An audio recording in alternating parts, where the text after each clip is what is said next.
আসসালামু আলাইকুম। Hello everyone, mom and সেতু ব্লগে সকলকে স্বাগতম।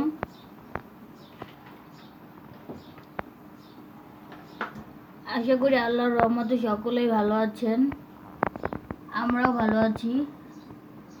আজকের ব্লগটি আমি এখান থেকে শুরু করছি। দেখুন, এখানে ইফতারির জন্য ছোলা রান্না করা হবে। তার জন্য এখানে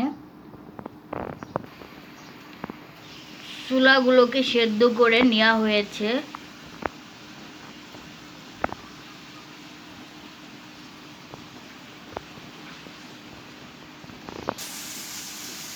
আর এখানে আলুর চপ করা হবে। তার জন্য এখানে আলু আর ডিম নেওয়া হয়েছে। এগুলো সেদ্ধ করা হয়নি, এখন সেদ্ধ করা হবে।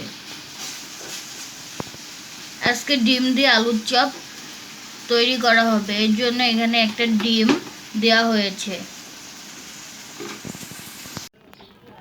দেখুন, এখানে খাসির মাংস কাটা হচ্ছে, কারণ আজকে খাসির মাংস রান্না করা হবে। আর খাসির মাংস দিয়ে তেহারি রান্না করা হবে ইফতারিতে।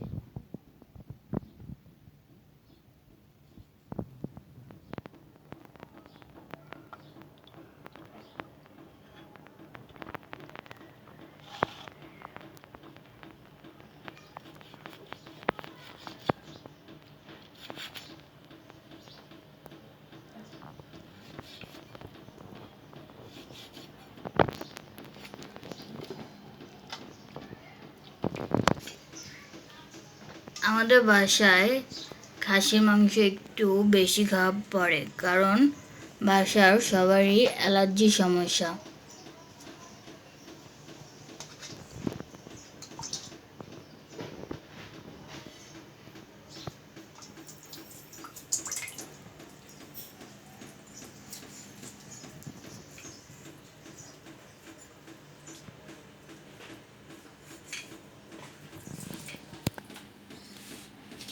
দেখুন, এখানে খাসির মাংসটা কাটা হয়ে গেছে। খাসির মাংসটা বেশ ভালোই সলিড পিস ছিল, বেশি চর্বি ছিল না। বেশি চর্বি থাকলে খাসির মাংস খেতে ভালো লাগে না।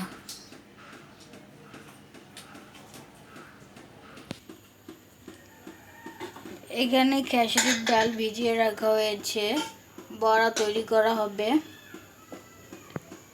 আর এখানে সব মশলা বাটা হয়ে গেছে। এখানে আদা, রসুন আর জিরা বাটা আছে।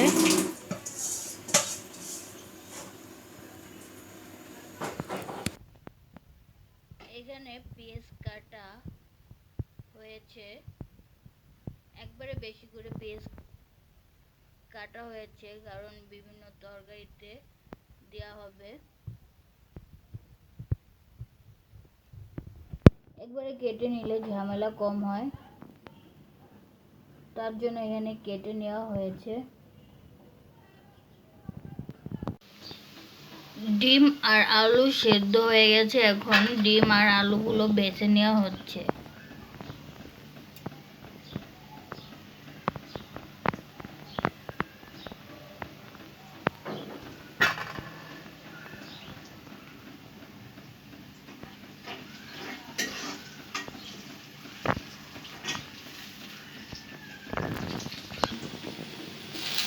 আর এদিকে তেহারি রান্না করা হচ্ছে, তার জন্য এখানে প্রথমে পেঁয়াজটা ভালোভাবে হালকা লাল করে নিয়ে তারপরে মাংস ছেড়ে দেওয়া হলো।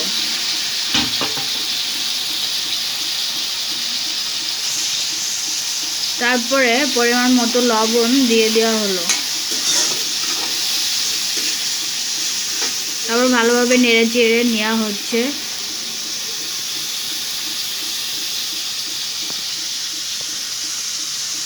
এখন এর ভিতরে সব মশলা দিয়ে দেওয়া হবে। এখানে রয়েছে আদা বাটা, জিরা বাটা আর রসুন বাটা। সব মশলা দিয়ে আবারও ভালোভাবে নেড়ে চেড়ে নেওয়া হচ্ছে।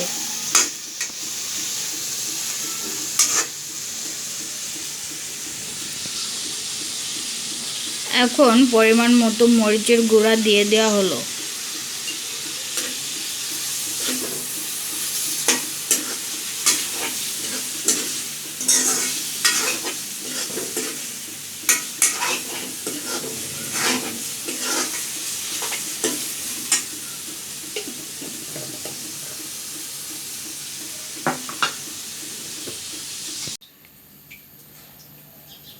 এই যে দেখুন এখানে আলু আর ডিম ভাজা হয়ে গেছে। এখন এগুলোকে ভালোভাবে মেখে তারপরে আলুর চপের শেপ দিতে হবে।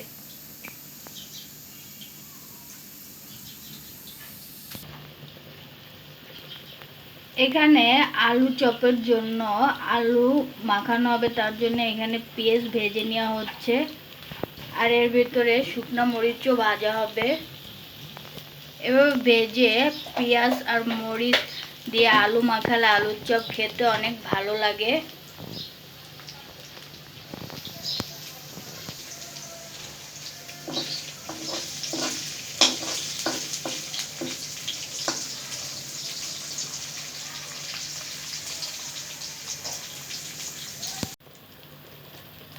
এদিকে চুলা রান্না করা হচ্ছে, তার জন্য এখানে পেঁয়াজ মরিচ হালকা ভেজে তার ভিতরে মশলা দিয়ে দেওয়া হলো।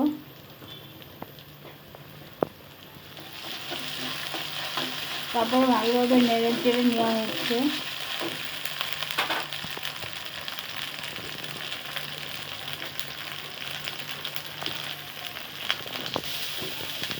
এখন হলুদের গুঁড়া দিয়ে আবার নেড়ে চেড়ে নেওয়া হচ্ছে।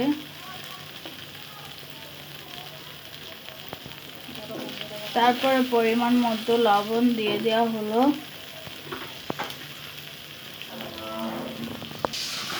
এখন সেদ্ধ করে রাখা ছোলাগুলো দিয়ে দেওয়া হচ্ছে।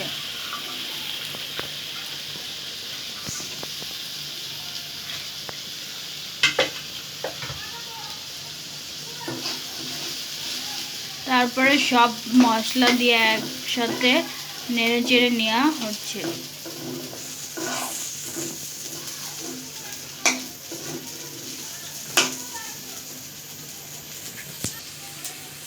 এখন চুলা রান্নার ভিতরে আলু দিয়ে দেওয়া হলো। আলুটা সেদ্ধ করে ভেঙে দেওয়া হলো।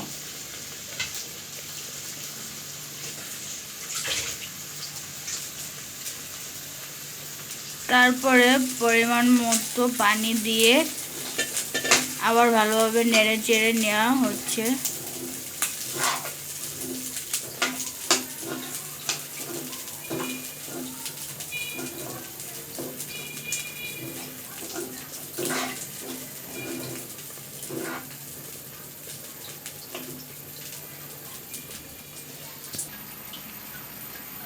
চুলা রান্না হতে হতে এদিকে আলুগুলো ছেড়ে নেওয়া হবে।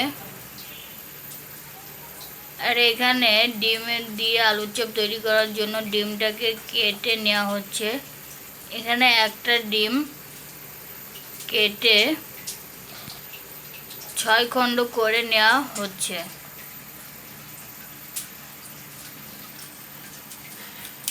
ডিম দিয়ে আলুর চপ তৈরি করলে খেতে অনেক ভালো লাগে এবং আলুর চপের একটা অন্যরকম স্বাদ লাগে।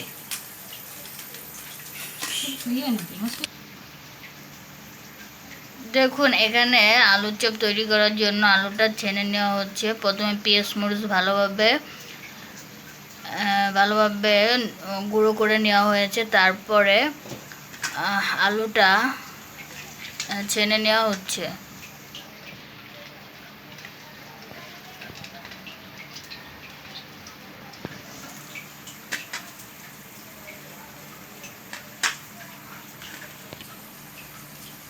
এই আলু ছানার ভিতরে একটু ম্যাজিক মশলা দিয়ে দেওয়া হলো, তাতে স্বাদটা একটু অন্যরকম হবে এবং খেতেও ভালো লাগবে।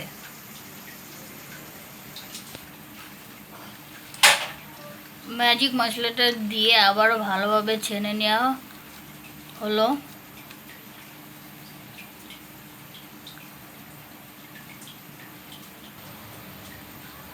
এখন ডিমগুলোর গায়ে আলুগুলো ভালোভাবে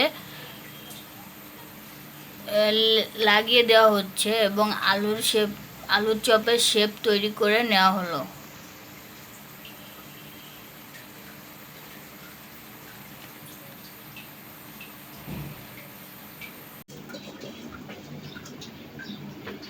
এখানে তেহারি রান্না করা হচ্ছে। তার জন্য প্রথমে এখানে মাংসটা ভালোভাবে কষিয়ে নিয়ে তার ভিতরে পোলাও চাল ভালোভাবে ধুয়ে দিয়ে দেওয়া হলো।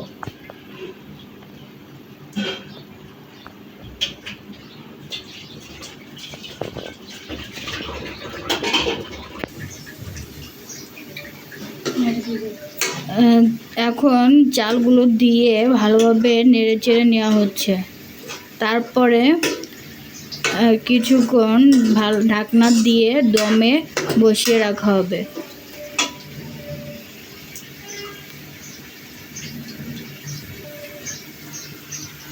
আর এদিকে ছোলা ভুনাটা প্রায় হয়ে গিয়েছে, আর কিছুক্ষণ পরে নামিয়ে নিতে হবে।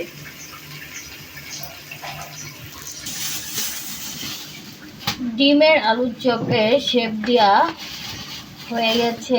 এখন এই আলুর চপগুলোকে ভালো করে ভেজে নিতে হবে।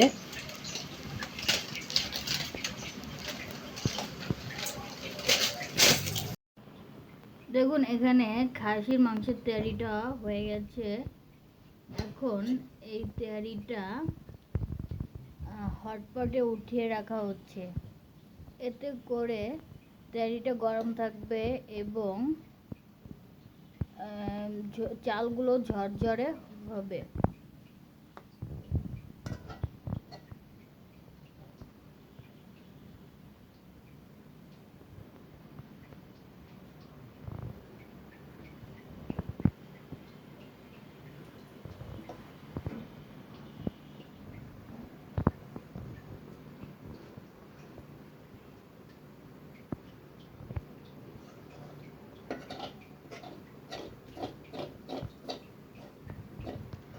আজকে তেহারিটা খুবই সামান্য মশলা দিয়ে তৈরি করা হয়েছে।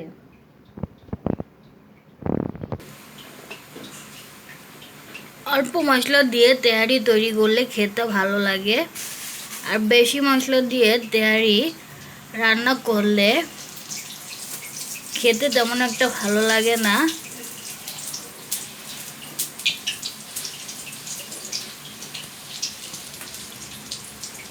রোজার সময় অল্প মশলা দিয়ে যে কোনো খাবার খাওয়াই ভালো, তাই আজকে অল্প মশলা দিয়েই তেহারিটা তৈরি করা হয়েছে।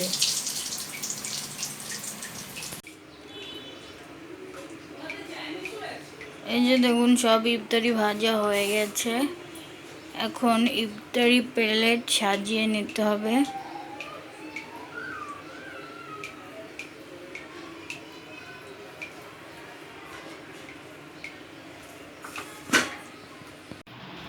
দেখুন এখানে ইফতারি প্লেট সাজানো হচ্ছে।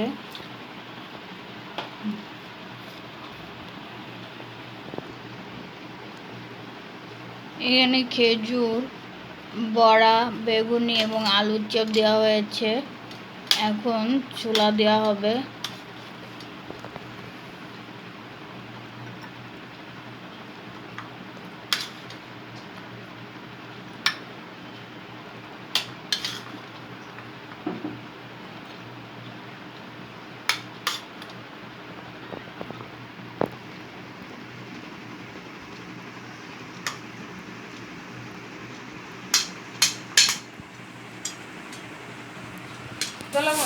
এই যে দেখুন আজকে আমাদের ইফতারির আইটেম।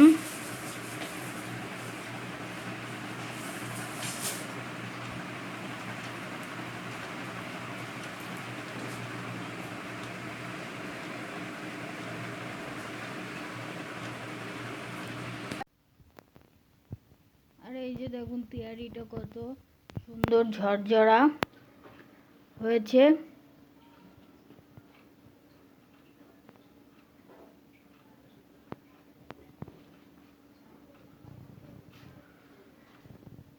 দেখেও মনে হচ্ছে খুব সুন্দর হয়েছে।